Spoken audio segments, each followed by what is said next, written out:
In a world desperate to tear itself apart, only one man, and some other people, stand in the way of total destruction. Together they will right the wrongs, make bad, good, and single-handedly destroy evil, together. Who is this man, you may ask? This man is Geoff.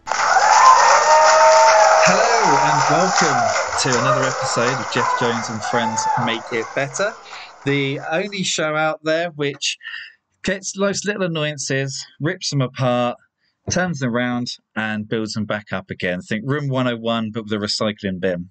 Today I'm joined by author, blogger, poet, Goblin Queen, Jordan Duncan. Hello Jordan, how are you doing? Hi, I'm doing great. How about you? I'm not too bad. Sweltering this British heat. But it is absolutely so hot here all the time, all the way until fall. All the way into fall. See, is fall, is that, what's that, autumn? Do we call that autumn? Autumn. Actually, our Christmas, we were in t-shirts and shorts last year, so there's that. Really? See, I'm one of those people, I will moan when it's too hot and I will moan when it's too cold. There's like a perfect temperature, which will hit maybe 3 times a year, where that's the only time I'm happy. Hit that. That's the sweet spot.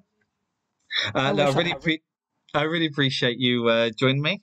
And let's get cracking. What is your annoyance that we're going to aim to make better today?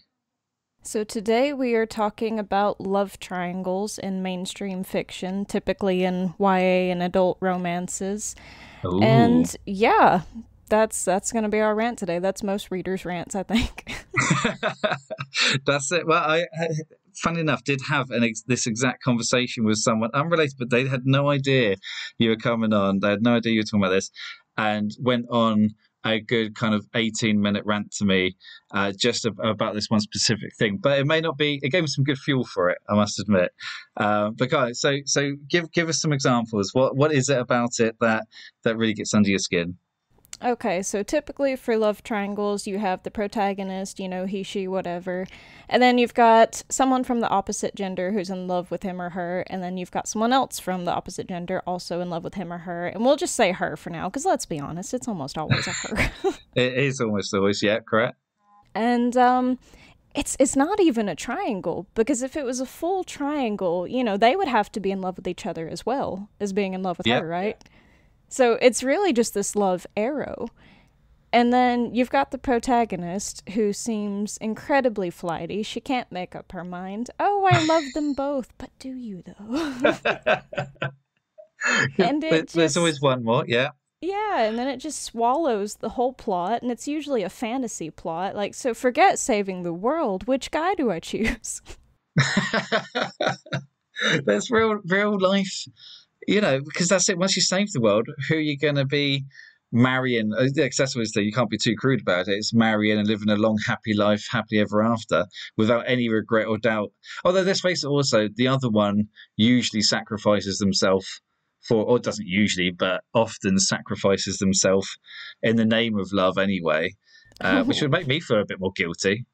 Exactly. But, how can you be happy with that? And it is. I love the fact as well. You said, so it's not a triangle. It's not, is it? It's a. But yeah, it was an arrow. It's a direction. Yeah, it's just if it 2 points. Yeah, and if it was okay, it's very kind of heteronormative of generally 2 guys and a girl, as you say. And the girl is just, I don't know, but everyone's like, everyone's got their favourite, and I'm, instantly looking at Team Edward, Team Jacob. That's the one that first come in, and everyone's like, but I prefer this one. So you instantly know that one's not going to be winning. Always, and it's always the one that's emotionally better for her, right? That's not going to get picked. Yeah, because why would it be easy? But do you know what? I'm going to go with the wolf guy. And they've got a cool family. And do you know what? We're just going to go and hunt and live a nice, happy life. And you just go off and be eternal. All right, then. I'll find someone else in 300 years anyway, so don't worry about it. Exactly. I mean, well, they're both immortal, I think, if I got the lore right. So Well, Okay, I guess the one does make her immortal, whereas the other one doesn't. So, maybe that was the deciding factor there. She was like, no, we're going to go with immortality. this, I want to live forever, that kind of thing. I probably would, but it's that two guys. You don't, because if it's two also, and you know what, devil's advocate, if it's two females after a man, then the man never really comes across in a good light. Yeah, I don't feel like they do either way, to be honest. A lot of readers are really irritated when it's the woman too, because you're not really committed to either one of them, and then you don't seem like a great person. Yeah, but it's a more of an endearing. I mean, was it Age of Innocence, which does have, and I'm sure there's many more, but has kind of the male, and he's actually going throughout the whole book, going through this kind of turmoil and struggle and pain, but you don't care. Was it Edith Wharton, Age of Innocence? You don't care because he's a dude, and it's like, just you're just a player, you're just That's true, yeah. You're just bouncing. But then if it's a man, kind of two men, you gotta think, yeah, fight it out, because it's this, I don't know, maybe it's just this archaic, misogynistic, I know, idealism. With King Arthur and Guinevere and Lancelot, and it's great. She loves them both, but they're so different. And he's got the security, but he's passionate. Like, yeah, but also she's just playing everyone along. Yeah, that is so true. I didn't think about how far back that stretches. So we've always had the love triangles. We've always had the love triangles. That's it. Even up to modern day. One day, it was a film came out. Well, I guess a few years ago. Art of War with I know, two attractive men and one attractive woman. That it's still the same old thing. But do you actively stay away from a book like that, or if it creeps up, like how? God, talk to me. How deep is this? I do typically avoid them, and usually that's one of their selling points in the blurb is, oh, it's these two guys after her. Yeah, I'm not gonna pick that up because that's gonna be through the whole book or the whole series, and I don't want to deal with that drama. Why can't we just, hook her up with this one person if there has to be a romance, and you can go fight evil together? Like, why not? No. See what I want, and do you know what? It can be any mixture, any gender, any sexual, anything at all. But you just set these three people, and they're like, "Hey, I like you. I also like you." And the other person's like, "Oh, do you know what? I like you, and I like you." And then the third person's like, "This is mad. I like you, and I like you." Do you know what? There's this like evil thing that we need to get, or this mission we need to achieve. Let's go do it together, holding hands. Exactly. Hasn't been done. Let's do it. And we don't see that more. See, that would be an actual triangle. That's a real triangle right there. That is. But I suppose some people do try that, and it's generally frowned upon, isn't it? Actually, is that like polygamy? Not polygamy. Polygamy. Polyamory, I guess. Polygamy if they get married. Yeah. But still, it makes for a better book. It does, and I mean, if you're after that, then definitely, why can't they all be together? But no, we never get that. we never get, like, I'm trying to think of like Hunger Games. Why does there have to be so much animosity between Katniss and Peter and Gale? They'd all just be fine. Exactly. But she's got to lead them on, and it's her in that. But actually, she can't control their feelings. She's trying to survive. They're all trying to survive. To be fair, that was one of those books where she genuinely did not seem to care who she ended up with. She's just trying to survive. Yeah, and actually, I suppose as a metaphor, that's okay. Yeah, it's kind of like it's hitting the fan a bit.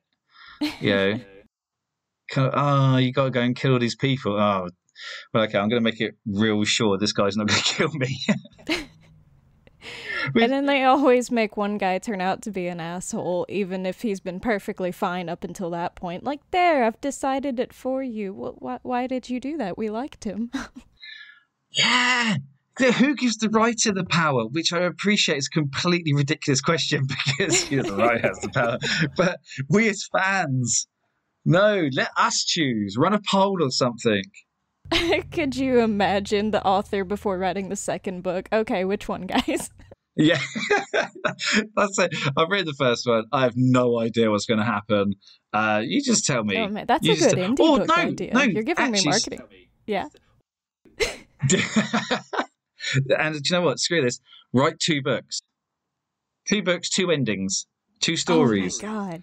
Just going 2 different ways. This is what happens if plan A. This is what happens with plan B.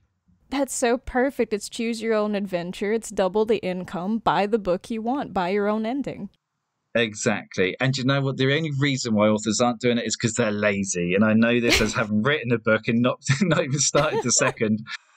But authors spend too much time on Twitter and do not even try and tell me I'm wrong. No, you are so right. I'm in that book. I can barely write one book. Why would I write them both? I think your challenge now is not only to be able to release one book, but also retell the story completely differently, but also the same, and release it at the same time. What's so hard about that? No. See, sorry, this is creative juices now. Yeah, we'll just start a Patreon for it. Just choose your subscription. See, this is it. This is why we're here, right? Because let's face it, you look at like you're writing a book, and there's sometimes you're just like, do you know what? This scene, I love this scene, but it doesn't fit. But it might fit in the other book. We'll just mix and match for Jigsaw books. Just have no coherent story. 2 books, 0 coherent story, but they both come to an ending. But everyone dies at the end anyway of both books, so it doesn't really matter what book you choose. Oh, no, that would be terrible. No, because then you just wasted everyone's time. Exactly. That's like that whole "it was all a dream" trope that they did with Lost. Oh, screw that. No, but you tell two good, exciting stories. They just go off on their own little spirals, their own little tangents, but at the end they have the same outcome. That's terrible. Well, no, it's destiny, isn't it? Yes, one person's destiny. They all die. They all die because let's face it, there's nothing better than everyone just dying. Well, we've spoiled it for everyone now. They won't buy our stuff. Do you know what? It was good while it lasted. That last 3 minutes of us being extremely rich. We ruined it now. You have to edit this part out so they don't know. That's it. I'll just redact like all of it, and there'll just be people listening to me going, "Oh my God!" Like, best idea ever. Redacted. But you won't know what it is. I love it. I see. To me, that's. Do you know what? And this is something not many people know. The first book. This is quite morbid, so I apologise. The first story, should I say, that I ever actually wrote and finished. I was about 9, 10, right, and it was an adventure story. I must have just watched Indiana Jones. And it was this whole adventure, and none of it made sense. I was young. I could barely string a sentence. Okay, I could. I wasn't that far behind. But you know what I mean? Building a story was really way out of my reach. But I did quite well, but I didn't know how to end it. And so at the end, it was basically like a happily ever after. But because I didn't know how to end it, I also didn't know what cancer was at that age. And so everyone got cancer and died at the end of the story, of quite a happy adventure story. They all spontaneously got cancer. They all, just that was literally in about the last 4 sentences. There was no emotion. No one cared about it. It was just like, just in case you were wondering, 6 people got cancer and died. So thanks for reading. But that's. That's maybe how every book should end. Just everyone just dies for no reason. Yeah, well, that sounds like The Walking Dead, and it did pretty okay. See, I was a child genius. I was a prodigy. I was a child prodigy. That's how Game of Thrones ended. I'm That was enjoying just your talking Game to you. of You make me feel Thrones. so good about myself. That was my Game of the best thing I'll ever write. My Game of Thrones. I peaked at kind of 9 years old. That was your magnum opus. And what did you do? Did you just bin it? Do you know, every so often I find it and then I kind of just hide it again, just so no one ever sees it. I actually at one point thought, this is how it is. I thought I destroyed it, Mm-hmm. but I still find it. Like I have a real clear memory one night of destroying it, but then I find it. I'm like, okay, this script is cursed. Oh my god, it's destiny. It is. That's it. It's just it's life is going to imitate art. But I sorry, I've gone on a massive, massive. There were no love triangles in the story, but that's probably the only thing that could have made it better or worse. Oh yeah, see now you dependent. can make a Patreon for it, and then everybody can die at the end after she chooses. Yeah, I mean, and that's my idea. I mean, I tell you, you write one side. You write. Oh no, here we go. Same characters. You write a love story. I write a love story. At the end, the last scene's exactly the same because of destiny, and they all die. That's. I'm not budging on that. Anything else you can choose. That's perfect. Anything And else? then we decide whose story is best. They pick whose they like better. I mean, yeah. Well, sales, I'm pretty sure would. Although everyone would just do a 2-for-1 offer, so no one will ever know.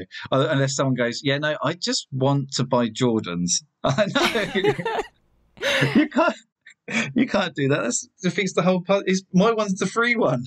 It's the free one. But this one's written by a goblin. It's clearly better. That's yeah.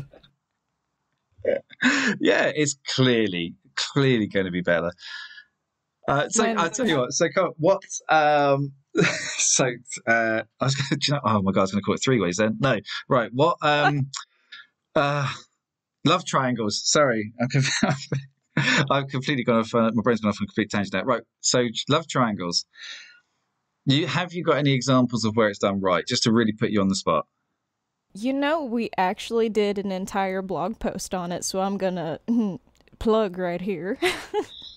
Please do, and just to say, I read it. Yeah. On our blog, Coffee, Book, and Candle, we do one, and one of the examples was actually Pride and Prejudice. I think that's one most people are familiar with. So, you know, she's interested in Darcy, but he doesn't seem interested in her. So she says okay, and she moves on, and she starts courting with this other guy, and he turns out to be a complete scoundrel. So she's like, okay, forget him. And then she starts seeing Darcy again. So there's no one point where she's ever, flip-flopping between the two. No, well, and that's it. But they're all characters. I did in that blog post. I think there's a line of was it is it Captain someone? I can't remember. But he goes he goes AWOL or something like that for most of the book, or he goes missing for most. Or he ghosts her. That's it. He ghosts her for most of the book. I love that line because he does. He really does. He just disappears, and she was like, "Well, all right then." Yeah, Darcy, where you at? But and that is great because I guess we're back on. He spends so much time, yes, but because he wants and that's why it is, in my personal opinion, is why it's done right, because it is a triangle of emotion, if not relationship. So he wants her, although refuses to allow himself to. She's like, look, mate, I'm here, I'm game. Okay, fine, you don't want it. I'm not going to hang around and be the usual stereotype of swooning and miserable and all that. Like, gets on. Unfortunately, finds a bad dude, because let's face it, 50% of men in books they're either good or bad, and you can't have two good guys generally. But then she finds a way back, which is lovely. It's perfect, and that imitates real life more to me. You generally don't have two people just passionately in love with you at the same time. One person's going to say, okay, you're occupied, I'm moving on. Exactly, and I mean, okay, you may have two people. I don't know. Generally, it will be a case of misread signals or something, and one person says they love, oh, I also love. But yeah, in reality, unless you're in I don't know, year 10 at school, which is I have no idea, but when you're kind of, 14, 15 years old, and the world is all about passion and love, and I have to fight for this person. That doesn't really happen when you get older. No. You just see, when I was that age, it should just be a case of, oh, okay, you prefer Dave now. Okay, I'll see you later then. But no, it's got to be dramatic. I've got to fight Dave. Yeah, I must. So what you're telling me is you dated me and Dave, but I now must take it out on Dave. Poor Dave. Why? He didn't ask for this. Dave didn't know.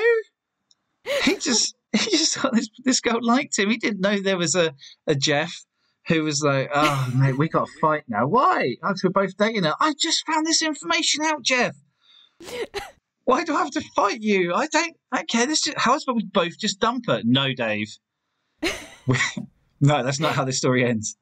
It's destiny, Dave. It's destiny. One of I suppose favorite. Is it love triangle? Was it? I don't know, some kind of love dodecahedron type thing. Is Hunchback of Notre Dame. I don't know if you've ever read it. I've never seen the Disney film, so I'm not sure how real they kind of close they keep it to the book. But that, to me, is probably I don't know, one of the most kind of pure love, multi-layered, I suppose, rather than any kind of triangle. Because you've got Esmeralda, who was kidnapped as a kid, lives with a kind of Romany family, and you've got the dad who's in love with her. Okay, it's weird. Frollo. Okay, I get that's weird. He knows that not daughter, he doesn't. But anyway, maybe it's more of a not a romantic love, but a protective. I want to protect. I don't know. Let's not justify a book that's really quite old. But then you've got Captain Phoebus. I remember Phoebus. Can't remember his surname. And he's a bit of a-hole. But so obviously that's the one she wants. Obviously, because then you've got Quasimodo, blessed little Quasimodo, who the whole thing, kind of throughout the whole book, he knows. Yeah, she's the only person that shows him kindness. So maybe it's some kind of, I don't know, was it Munchausen syndrome, where he's just clinging on to someone who's nice to him through an otherwise traumatic life. But it's very pure. His love for her is pure because she's kind. And then she goes off the other one, and then Frollo tries to kill Phoebus, but then she's accused of it. And then, but either way, at the end of the whole thing, it's just this little hunchback skeleton with a little Esmeralda skeleton. And it's, I know, it's pure. I'm seeing a trend here, Geoff. They all die at the end. They all die. Yeah. Oh my God. I'm gonna literally create another Jonestown, aren't I? I'm gonna watch read too many books, watch too many films. Everyone dies at the end. Do you know what, guys? It's time. You've just spoiled all your endings. Oh my! Do you know what? I've written a kids' book, right? And I don't want to spoil the ending. No. No, just for anyone who is thinking about picking up a child's book called Teacher's Day Off, aged for appropriate for children aged kind of 8 to 11 years old. They do not all die at the end. It's all very happy and they're superheroes. But that's just my own disclaimer. I'm not sure I believe you. I need to reread it actually because I was drunk a lot of the time whilst writing, so who knows? It could be full of profanities and at the end just arsenic, just putting everyone's cup of tea. Well, most masterpieces are written while drunk, so there you go. Well, and that's good enough for me, if I'm honest. These are my drunken, incoherent ramblings. Here you go. Here's a load of words. I can't remember them. And I tell you, when you have like a kind of, I hate editing to start with, but I also hate reading my own words. So I'm so lazy. So I write. And I got an editor, mum and stepdad. And so I just kind of said, can you just make this into real sentences for me? This make sense. Yeah, like you get the gist of it. Just take out all the commas. Just get rid of all the commas and add some apostrophes, because you add some M dashes. Hey, throw a colon in. I'm happy with that. Just make it actually real English. And then they return me the finish. They probably do more work on it than I do. They're like, this was definitely a Jack Daniels night as he was writing this. So I've really enjoyed. I really feel somewhere in that we actually hit the point, didn't we? We actually did find a way. I'm sticking by writing 2 books. Yes, and killing everyone at the end. And okay, I am going to say that's optional. No, I can't say that, because that was literally the hill I was going to die on earlier. Yeah, we decided on that. I mean, I think the serious part is, I think we need, for a real triangle, everyone's just got to be into everyone. They do, right? But still indecisive. It's 2022. Yeah, there's got to be a little bit of, I don't know, drama. But then if you're in a relationship with, if there's 3 people in a relationship, there's going to be drama. Absolutely. Like, who's going to make the next cup of tea? I made the last. No, you didn't, Dave. I want that to be a whole chapter. Just who's making tea tonight and who's washing dishes. Yes. I mean, that's what it should Real be. life, naturally. It doesn't need to be a great story. It doesn't need of action and adventure. It could just be 3 people arguing over who made dinner last. Yeah, like, I fought the dragon, you could cook dinner, what's so wrong about this? Yeah, and then they all die at the end. Somehow. Well, food poisoning, obviously, because they don't know how to cook. So that is what it would be. One of them would end up getting jealous, and the other, one gets jealous and ends up killing the other 2. Let's face it, that's how everything, all kind of love triangles, and I'm assuming, having never been in one, or but hey, Hunchback of Notre Dame, everyone dies. And it's a great book. As long as an angry mob don't, come and set one of them on fire or beat him to death, that would be unfortunate. But on that happy note, on that happy note, I think we have success. I've really enjoyed this. I think, okay, it's either make it a real triangle or just write 2 books so everyone's happy, because otherwise no one's going to be happy. And whilst literature, an art form should evoke emotion, we would just want it to work out the way we want it to work out, don't we? Exactly.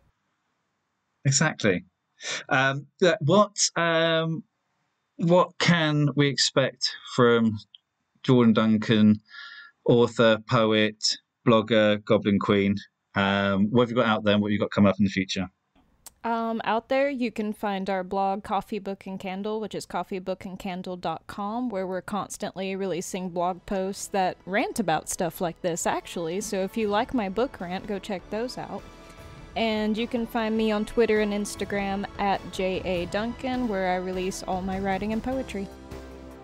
Excellent. And we will put all the links in the bio for this episode, so people will be able to click on and take it straight there. All that remains then is for me to thank you very much, Jordan. It's been a laugh. It's been a pleasure. It's been nonsense, but I hope that you've enjoyed it. I have. Thank you for having me. And I will see everyone, or I won't, because this is a podcast, but you will hear me next time. Thank you very much.